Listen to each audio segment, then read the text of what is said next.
Hello दोस्तों, कैसे हैं आप सभी। उम्मीद है आप सभी बहुत अच्छे होंगे, मस्त होंगे और खूब मन लगा करके अपनी पढ़ाई कर रहे होंगे।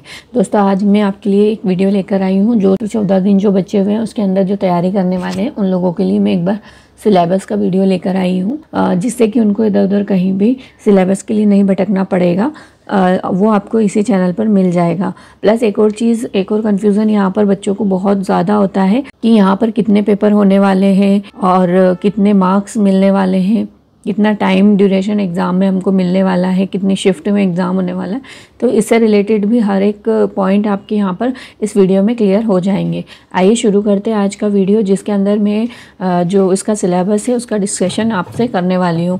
तो यहाँ पर फर्स्ट हम देखेंगे कि जो पर्यवेक्षक है इसकी जो है एग्ज़ाम, ये आपकी सीधी भर्ती के लिए की जा रही है और इसका स्तर क्या रहने वाला है, स्नातक स्तर रहने वाला है, यानी कि आपका ग्रेजुएशन होना ज़रूरी है। बाकी 12th लेवल वाला भी, अभी अगर हाई कोर्ट वाला मुद्दा देखें हम तो खैर उसको छोड़ो, लेकिन क्या स्तर है ये सब अभी हमने फॉर्म फिल कर दिया है तो हमको सीधे बात करना है कि हमारा सिलेबस क्या है। तो जो प्रथम खंड है इसमें क्या है, इसका जो पूरा सिलेबस है इसके अंदर 4 पार्ट्स दे रखे हैं, ठीक है। तो ये पार्ट नंबर 1 आप इसको ले सकते हैं, जिसके अंदर क्या है, पोषण और स्वास्थ्य है आपका, इसको इग्नोर करें। पोषण और स्वास्थ्य दे रखा है, इस ये कितने नंबर का है, तो ये वाला जो पेपर रहेगा आपका 55 नंबर का है। मतलब ये वाला जो पार्ट है ये आपका रहेगा 55 नंबर का, पोषण और स्वास्थ्य वाला। अब इसमें भी आपके सब टॉपिक्स दे रखे हैं, लगभग मोटा मोटा देखे तो 1 2 3 4 5 6 और 7 टॉपिक आपको यहाँ दे रखे हैं और उसके अंदर भी सब टॉपिक्स दे रखे हैं। यानी कि यहाँ पे हम देखेंगे पोषण एक टॉपिक है आपका, उसके अंदर आपको क्या क्या पढ़ना रहेगा, तो संतुलित आहार पढ़ना है, मैक्रो माइक्रो न्यूट्रिएंट्स पढ़ना है, उसके अंदर भी आपको कैलोरी, प्रोटीन, विटामिन्स, जो लाइंस यहाँ पर लिखी हुई है ना उसको तो आप बिल्कुल कवर करते हुए चले। बाकी एक्स्ट्रा फैक्ट को आप छोड़ भी सकते हैं अगर आपके पास ज़्यादा टाइम नहीं है, लेकिन जो सिलेबस में लाइन लिखी हुई है उसको तो आपको कवर करना ही करना है। जैसे iodine, vitamin A, iron, zinc, vitamins, calcium की कमी से होने वाले बीमारियां और उनकी रोकथाम। यहाँ पे कितने पॉइंट्स आप याद रखेंगे अगर ये चीज़ पढ़ रहे हैं तो सबसे पहले कमी से होने वाला रोग क्या है, होने वाला रोग, कौन सा अंग इससे प्रभावित होगा। उसके बाद में इसकी कमी से कौन से रोग होते हैं और अधिकता से कौन से रोग होते हैं। 3rd पॉइंट, 4th पॉइंट हो जाएगा कि इसके बचाव के लिए आप क्या कर सकते हो, ठीक है। और इसके ट्रीटमेंट के लिए आपको कौन कौन सी दवाइयाँ लेनी चाहिए, तो ये इसके अंदर इंक्लूड रहेगा। और ये वाला पोषण वाला जो टॉपिक है आपका 10 नंबर का आपका पूछा जाएगा, सीधा सीधा यहाँ पर सिलेबस में भी मेंशन करके रखा हुआ है। सेकंड टॉपिक देखेंगे, जीवन की विभिन्न अवस्थाओं में पोषण का महत्व। तो जीवन की जितनी भी स्टेजेस होती है, जैसे कि किशोरावस्था होता है, गर्भावस्था, धात्री माताएं यानी कि जो बच्चे को दूध पिलाती हो, नवजात शिशु, आपका बाल्यावस्था और वयस्क, तो ये सारी स्टेजेस इसने पहले ही क्लियर कर दी है। तो इन सभी स्टेजेस में आपको ये याद रखना है कि अगर कोई किशोर है तो उसको पोषण की कितनी मात्रा, जैसे कि कार्बोहाइड्रेट, प्रोटीन, विटामिन्स, मिनरल्स, इनकी कितनी मात्रा की आवश्यकता होती है किशोर अवस्था में, ये भी आपको पढ़ना रहेगा। गर्भावस्था में अगर कोई है तो उसको पोषण कितना लेना है, यानी कार्बोहाइड्रेट कितना लेना है, प्रोटीन कितना लेना है, फैट कितना लेना है, मिनरल्स कितने लेने हैं, विटामिन्स कितने लेने हैं। तो ये सारा जो आपको हर एक स्टेज में पढ़ना रहेगा,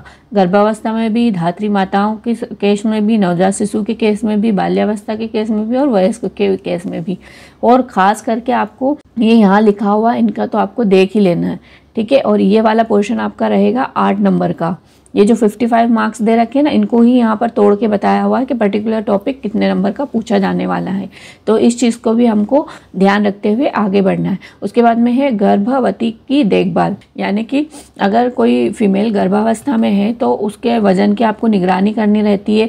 मातृ शिशु रक्षा, गर्भावस्था में खतरों से बचाव कैसे किया जा सकता है, गर्भावस्था में प्रसव पूर्व स्वास्थ्य जाँच कौन कौन सी की जाती है, तो ये सारी चीज़ें आपको इस वाले टॉपिक में पढ़ना रहेगी, जो कि कितने नंबर का आपका आने वाला है, 7 नंबर का। उसके बाद में है टीकाकरण।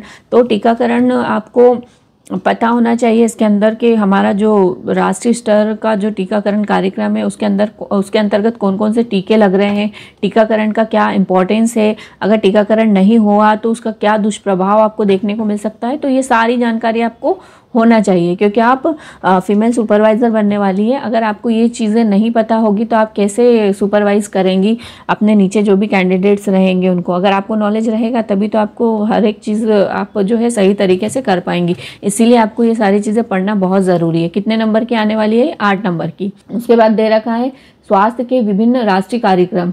स्वास्थ्य से रिलेटेड जितने भी राष्ट्रीय कार्यक्रम चल रहे हैं उनके ऊपर आपको फोकस करना है। NRHM, इसका फुल फॉर्म भी आपको पढ़ना है। ICDS, है ना, इसका फुल फॉर्म भी आपको पता होना चाहिए, मैं भी पूछ ले, है ना। तो इनके अंतर्गत जितनी भी संचालित योजना है ये सारी आपको पढ़ना है। 6 नंबर में पूछी जाएंगी। कब योजना का प्रारंभ किया गया, क्या उद्देश्य है रहा है इसका, क्या वो जो योजनाएं चल रही है क्या पूरी तरह से लागू हुई भी है या नहीं हुई है, ऐसे भी पॉइंट्स आपको कवर करते हुए चलना है।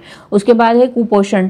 कुपोषण में आपको इस पे भी फोकस करना है। जन्म के पूर्व कारण एवं संरक्षण के उपाय, यानी कि जब बच्चा माँ के पेट में रहता है तब उसको किस तरह का जो है कुपोषण का वो शिकार हो सकता है। यानी कि अगर आप जो भी माता है उसको गर्भावस्था के दौरान अगर उसका खान पान अच्छा रहा, हर एक चीज़ उसको यहाँ पर ही अगर आपने उसको कवर करवा दी तो जो उसका शिशु होने वाला है वो भी क्या रहेगा, स्वस्थ रहेगा और कुपोषण का शिकार नहीं होगा।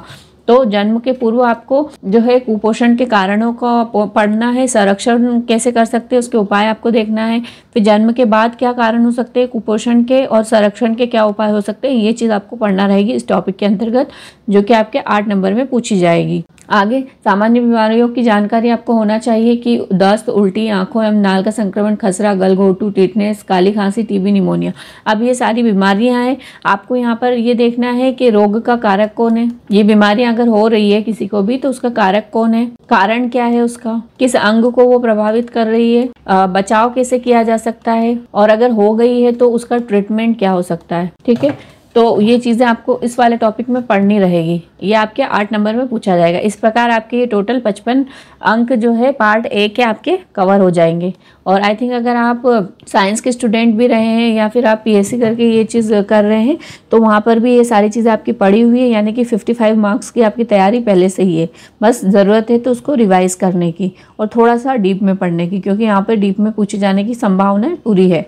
उसके बाद पार्ट सेकंड देख लेंगे हम। मैंने ऊपर जैसा कि बताया आपको कि 4 पार्ट हैं यहाँ पर। अभी ऊपर मैंने आपको पार्ट 1 के बारे में बता दिया, यहाँ पे पार्ट 2 के बारे में आप देख लो क्या है। सामान्य ज्ञान और तर्क शक्ति का आपको परीक्षण यहाँ पर किया जाएगा। इसमें भी सब्जेक्ट दे रखे हैं और सब्जेक्ट के सब सब्जेक्ट यहाँ पे देखने को मिलेंगे। जैसे सामान्य ज्ञान, विभागों की योजनाएं आपको देखना है और उस पर भी फोकस किसको करना है आपको, महिला और बाल विकास विभाग की योजनाएं देखना है आपको, विभाग की योजनाएं, स्वास्थ्य विभाग की योजनाएं देखना है आपको, पंचायत एवं ग्रामीण विकास विभाग की योजनाएं, सामाजिक न्याय विभाग की योजनाएं देखना है, आदिवासी विकास विभाग की योजनाएं आपको देखना है। आदिवासियों से रिलेटेड योजनाएं भी आप देख सकते हैं यहाँ पर।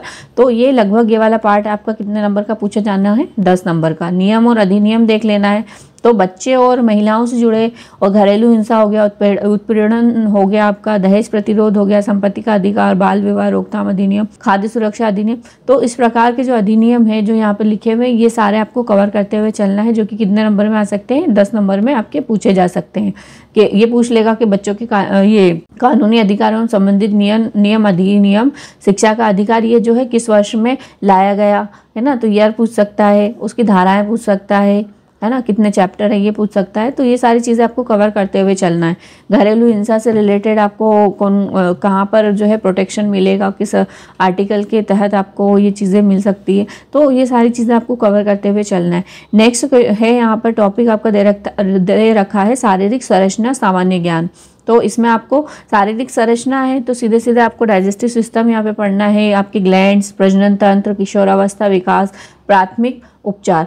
देखो डाइजेस्टिव सिस्टम आपको क्यों पढ़ना है, क्योंकि हम ऊपर जो है पोषण की बात कर रहे थे और पोषण का सीधा सीधा संबंध हमारे डाइजेस्टिव सिस्टम से भी है। तो डाइजेस्टिव सिस्टम का भी एक एक पार्ट, एक एक प्रक्रिया कि कार्बोहाइड्रेट का पाचन कहाँ पर होता है, प्रोटीन्स का कहाँ हो रहा है, कौन सा एंजाइम उसके लिए जो है रिस्पॉन्सिबल है, कौन सा अंग उसके लिए रिस्पॉन्सिबल है ना।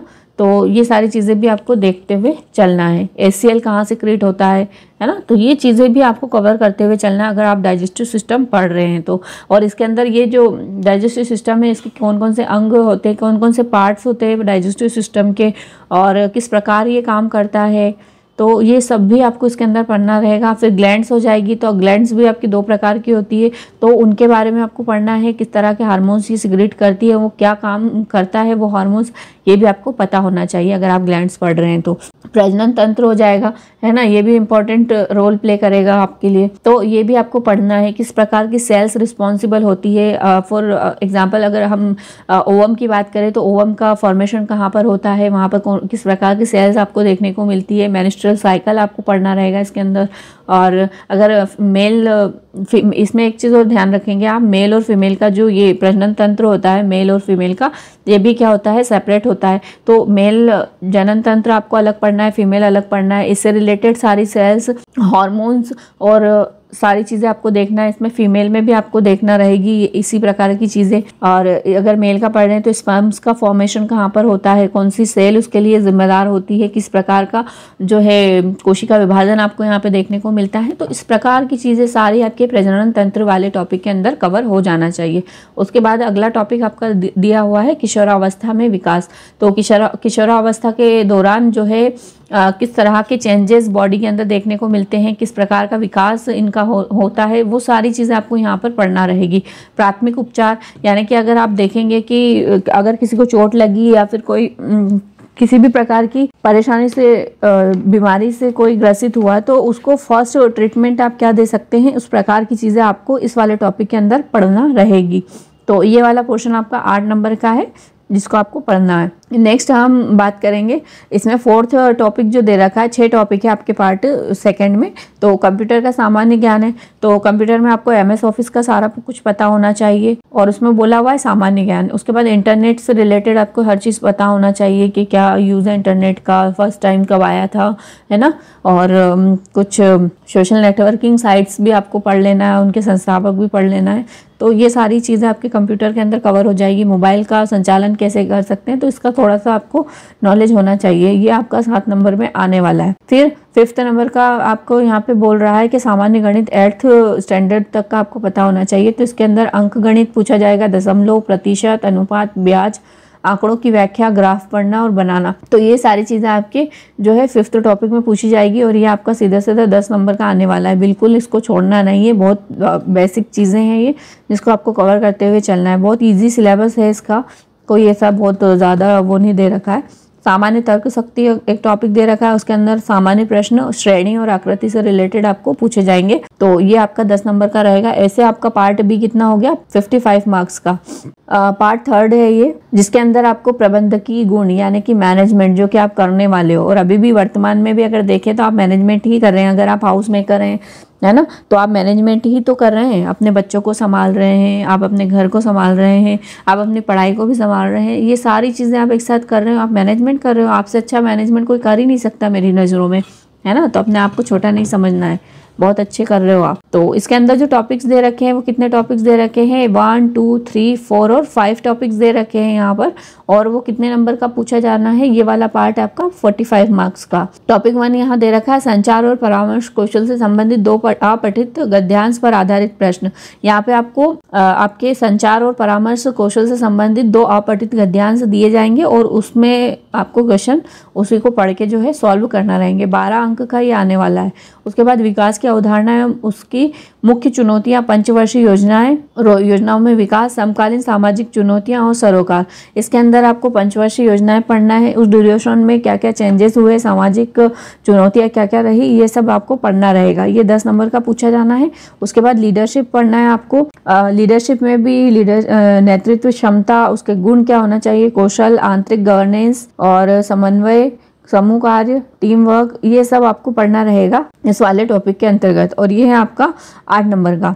संप्रेषण की परिभाषा, प्रकृति, माध्यम एवं अवरोध, ये आपका 7 नंबर में पूछा जाना है। उसके बाद सामुदायिक संगठन, मोबिलाइजेशन, सामुदायिक एवं सामुदायिक संगठन की समझ, सामुदायिक संगठन के सिद्धांत, सामुदायिक विकास एवं जन भागीदारी, सामुदायिक मोबिलाइजेशन।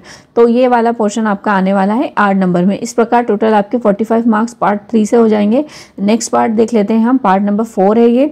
जैसा कि मैंने ऊपर बताया था कि 4 पार्ट्स में आपका जो पूरा सिलेबस जो है डिवाइड किया हुआ है। तो ये पार्ट नंबर 4 है, जिसके अंदर आपको शिशु शिशु की प्रारंभिक देखभाल और उसकी शिक्षा से रिलेटेड स्टडी यहाँ पर करना रहेगी। अगर आप बीएड के स्टूडेंट भी रहे हैं तो आपने ये वाली चीज़ पढ़ी हुई है, यानी कि पूरा सिलेबस आपका पहले से पढ़ा हुआ है, बस उसको रिवीजन करने की ज़रूरत है। बाल विकास का परिचय आपको पढ़ना है यहाँ पर, तो उसकी बुनियादी अवधारणाएं क्या हो सकती है, वृद्धि और विकास को परिलक्षित करने वाले सिद्धांत कौन कौन से हैं, विकास के महत्वपूर्ण चरण कौन कौन से हो सकते हैं, आनुवंशिकता क्या है, पर्यावरण का बाल विकास पर क्या प्रभाव पड़ता है, प्री नेटल विकास क्या है, प्रथम 3 वर्षों में विकास किस प्रकार होता है बच्चे का, 3 से 6 वर्ष के मध्य विकास किस प्रकार होता है। तो ये वाला टॉपिक आपका 12 नंबर में पूछा जाना है। नेक्स्ट टॉपिक यहाँ पे दे रखा है शाला पूर्व शिक्षा। तो शाला पूर्व शिक्षा में इसकी अवधारणा, औचित्य, आयु अनुरूप सीखने की श्रेणियाँ और स्तर, बच्चे के सीखने की प्रक्रिया, मानसिक क्षमताएं, शारीरिक एवं गत्यात्मक विकास, संज्ञानात्मक विकास, भाषा विकास, सामाजिक एवं भावनात्मक विकास, सृजनात्मक एवं सौंदर्य बोध का विकास। यहाँ पे मैं एक चीज़ कहना चाहूँगी, अगर आप माँ हैं, आपने अपने बच्चे को बड़ा होता हुआ देखा है, अपने आसपास भी बच्चे को बड़ा होता हुआ देखा है, बड़ा गौर किया है, तो इन सारे ये वाला जो सिलेबस दे रखा है ना, इसका 4th वाला पार्ट का लगभग आपने इसको कवर किया हुआ है प्रैक्टिकल लाइफ में। तो बस ज़रूरत है तो उस पर ध्यान देने की। ये वाला पार्ट आपका 12 नंबर में पूछा जाना है। उसके बाद विशेष आवश्यकता वाले बच्चे, तो इसमें आपको उसकी पहचान करना है, क्या क्या सुविधाएं उनको दी जा सकती है, संस्थाएं कौन कौन सी हैं, राष्ट्रीय एवं राज्य स्तर पर कौन कौन से कार्यक्रम ऐसे बच्चों के लिए चलाए जा रहे हैं, तो उनके बारे में आपको यहाँ पर इस वाले टॉपिक में पढ़ना रहेगा, जो कि कितने नंबर का है, 10 नंबर का है। और नेक्स्ट आपका जो है बाल देखभाल और संरक्षण, तो बच्चे की देखभाल और संरक्षण की अवधारणा आपको यहाँ पे पढ़ना रहेगी, संस्थागत और गैर संस्थागत देखभाल। उसके बाद अनाथ, बेसहारा, निःशक्त, एड्स प्रभावित बच्चों के लिए योजनाएं कौन कौन सी हैं, बच्चे और कानून, इनके जो प्रोटेक्शन के लिए किस प्रकार के कानून है वो आपको पढ़ना है। एकीकृत बाल सुरक्षा योजना भी यहाँ पर आपको पढ़ना रहेगी। तो ये रहेगा टोटल आपका 11 नंबर का। इस प्रकार ये 45 मार्क्स का हो जाएगा। अभी पार्ट 1 आपका जो था वो कितने नंबर का था, पोर्शन वाला आपका 55 का हो जाएगा, और पार्ट 2 जो आपका था वो कितने नंबर का हो जाएगा, वो भी 55 का। पार्ट 3 जो था आपका, ये फर्स्ट, ये सेकंड, ये थर्ड वाला 45 का, और ये पार्ट 4 भी आपका 45 का है ना। तो ये 100 और ये 100 कितना हो जाएगा, टोटल 200, यानी कि 200 मार्क्स का आपका पेपर होने वाला है। प्रत्येक जो आपका रहेगा, एक ही पेपर आपका होने वाला है, और 3 घंटे का समय आपको यहाँ पर दिया जाएगा, और इसके अंदर ये पेपर आपको सॉल्व करना है। और किसी प्रकार की नेगेटिव मार्किंग आपकी, अगर आप सोचते हैं कि नेगेटिव मार्किंग होगी क्या इसमें, तो नेगेटिव मार्किंग इसमें नहीं होगी। टोटल 200 नंबर का ये पेपर होने वाला है, एक ही पेपर होगा, नेगेटिव मार्किंग नहीं होगी।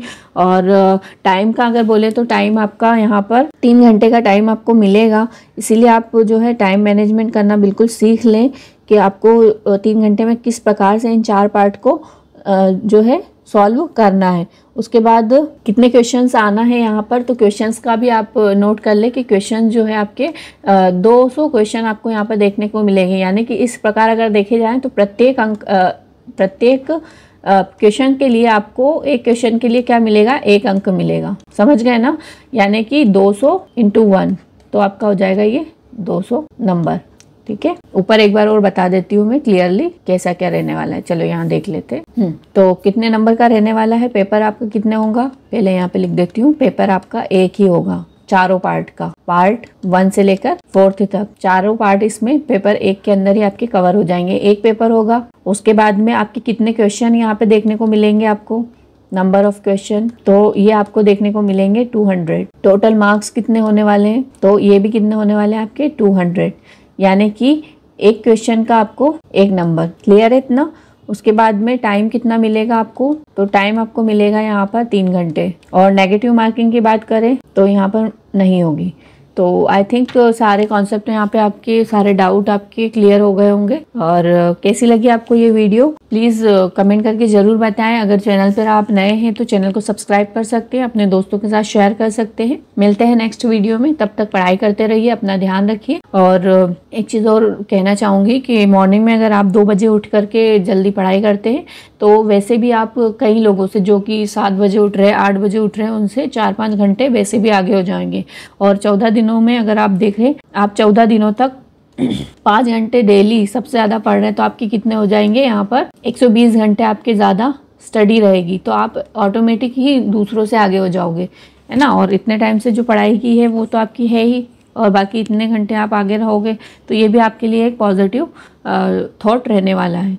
तो जल्दी उठने की कोशिश करें बिल्कुल, और जल्दी ही पढ़ें, ऐसा नहीं। और एक चीज़ यहाँ पे मैं बोलना चाहूँगी, एक ट्रिक है, सभी लोग चाहते हैं कि वो जल्दी उठें, मैक्सिमम जो पढ़ाई कर रहे हैं, लेकिन होता क्या है कि वो अलार्म सेट करते हैं और सो जाते हैं बिल्कुल कि हाँ बिल्कुल 100% हम तो सुबह इसी टाइम पे उठेंगे। और होता क्या, जब भी अलार्म बजता है उसको वो बंद कर देते हैं, वापस सो जाते हैं। क्या करना है हमको, यहाँ पे अलार्म बजेगा, उठते तो तभी है लेकिन उसको बंद करके वापस सो जाते हैं। अलार्म मोबाइल को क्या करना है हमको, मोबाइल को कम से कम हमारे जो बेड है उससे 4 से 5 कदम की दूरी पर रखना है, ताकि क्या हो, जब भी वो बजे हम उठें, हम उठेंगे बेड से नीचे, हमारे पैर जो है ज़मीन को स्पर्श करेंगे, एक अलग ही जो है सेंसेशन हमारे अंदर उत्पन्न होगा उस टाइम पर।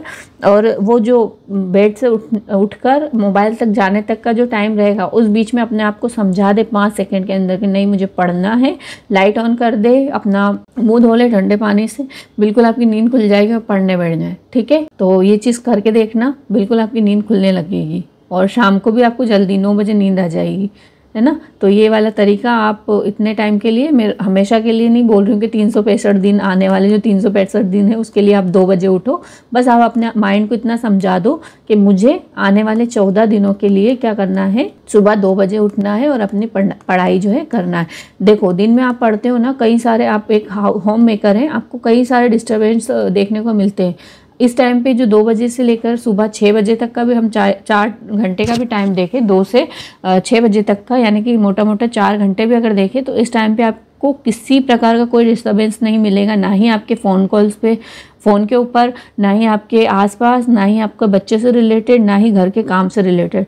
आपका ये पूरा जो समय रहेगा ना, ये सिर्फ अपने लिए होगा, इसमें कोई काम नहीं होगा। आप जो है सिर्फ अपने लिए यहाँ पर काम कर सकती हैं। तो आप उठकर देखें और आपको कैसा चेंज दिख रहा है अपनी लाइफ के अंदर, ये भी मुझे कमेंट करके बता सकते हैं।